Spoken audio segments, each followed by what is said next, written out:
In this video, we are going to find out what will be the work ratio for a Brayton cycle. I hope you are going through the previous lectures because all of these are interlinked. We are proceeding in a sequential manner so that you can understand all the parts step by step.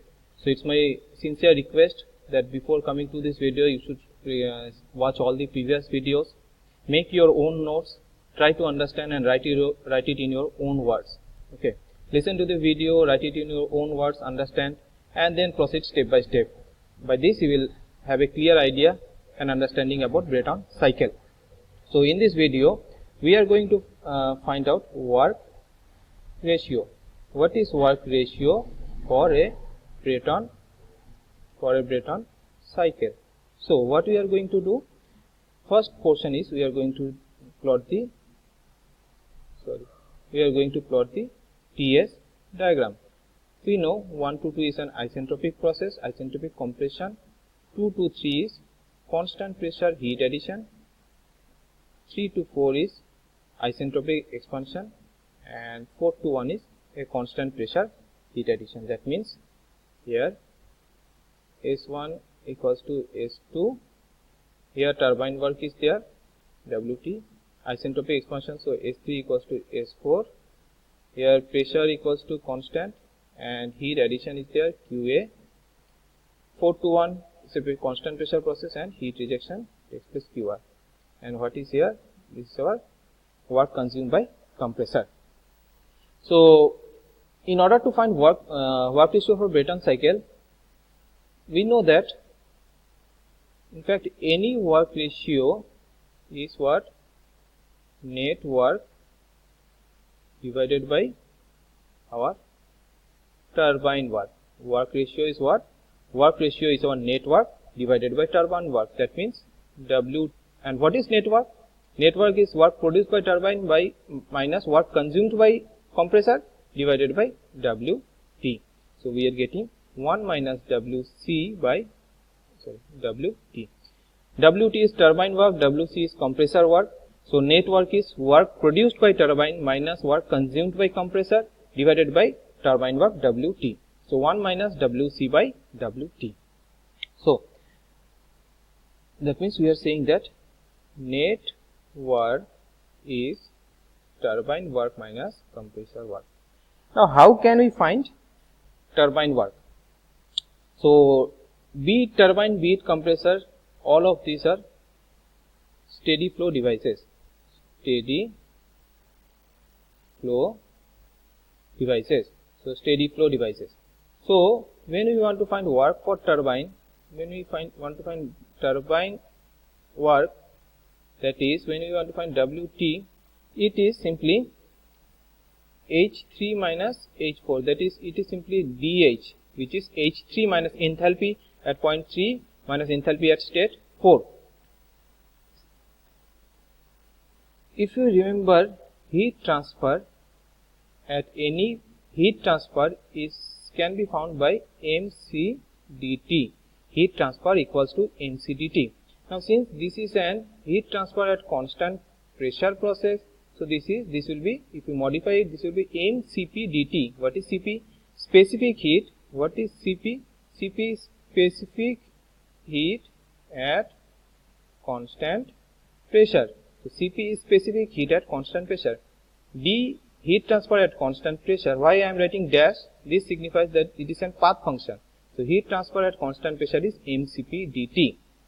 Now heat transfer at constant pressure also equals to dH. That is heat transfer at constant pressure equals to change in enthalpy dH or mcp dt.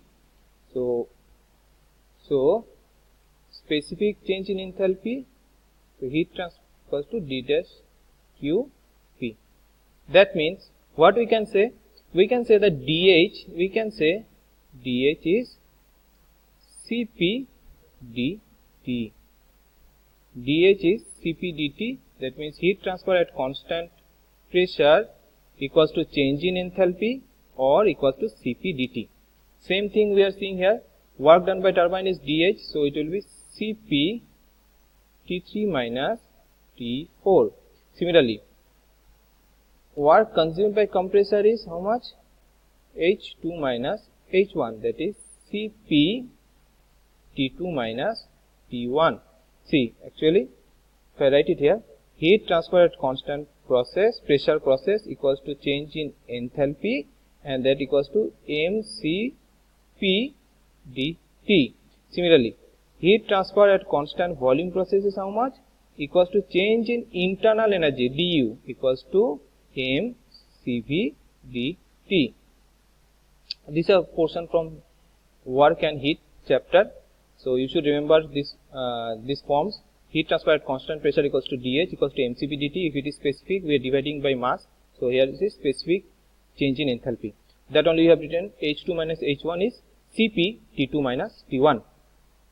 So what is network? Wn. Wn network is Wt minus Wc, which is Cp T3 minus T4 minus Cp T2 minus T1. If we take T3 common here, what we can get? So 1 minus T4 by T3. And if we take T1 common here, what we can get? T2 by T1 minus 1.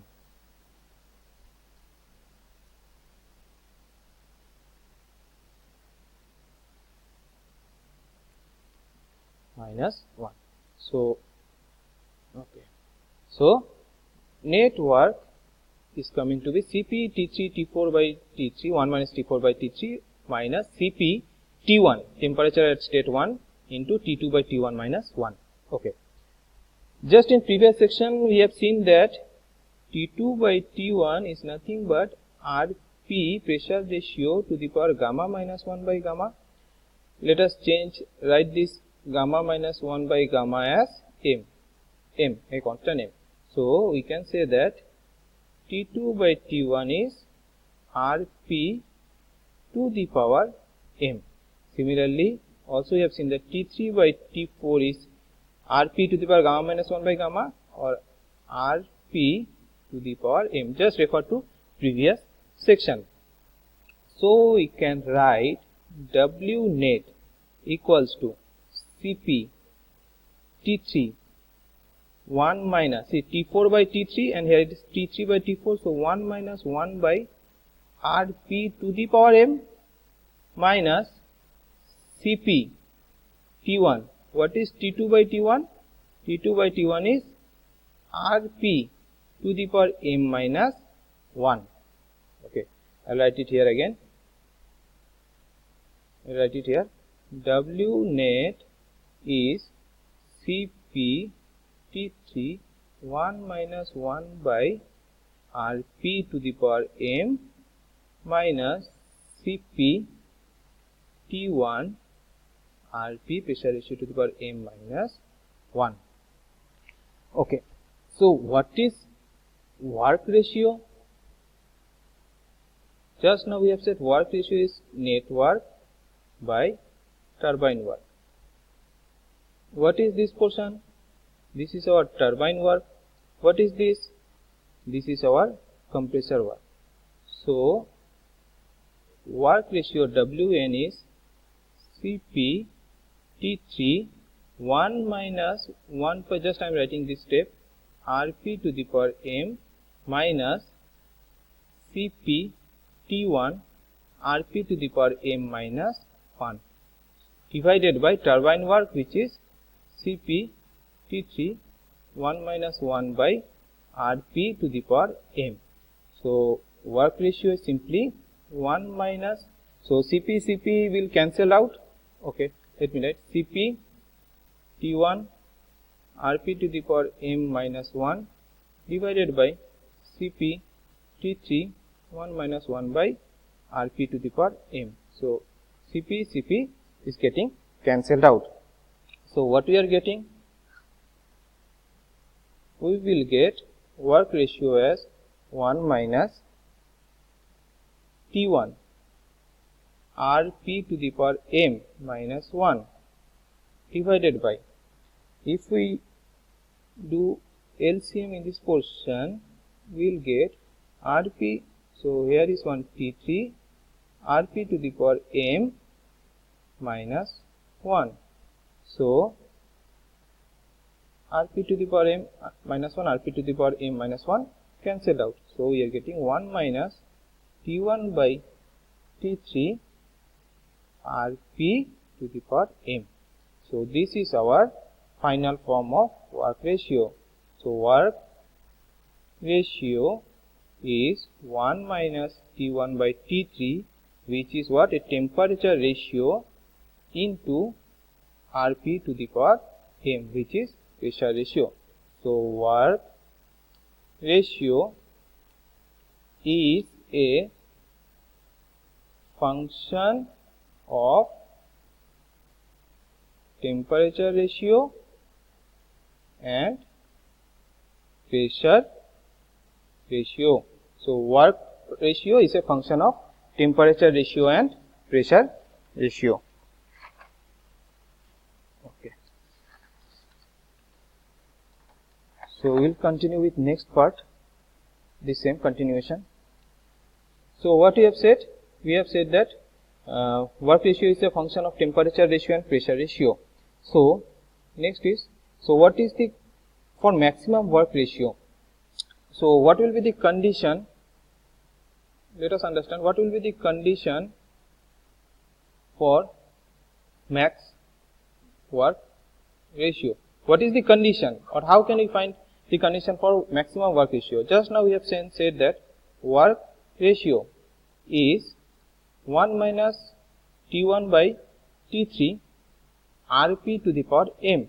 Now see, if we observe this T1, what is T1? If we see this figure,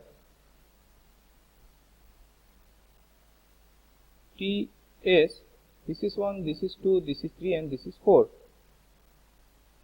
T1 is temperature at compressor entry. That means it is an ambient condition and it is not in our hand to control. So what we are saying that T1 also it is our minimum temperature. So we are saying that minimum temperature, which is T1, depends on ambient condition and is not in our hand to control. Similarly, if we check T3, T3 is our maximum temperature. Can we increase T3 arbitrarily? Can we increase T3 up to as we wish? No, we cannot increase T3 according to our wish, because it will depend on metallurgical condition, metallurgical properties. It will depend on metallurgical properties of the materials used. That means there will be certain limit up to which we can increase T3.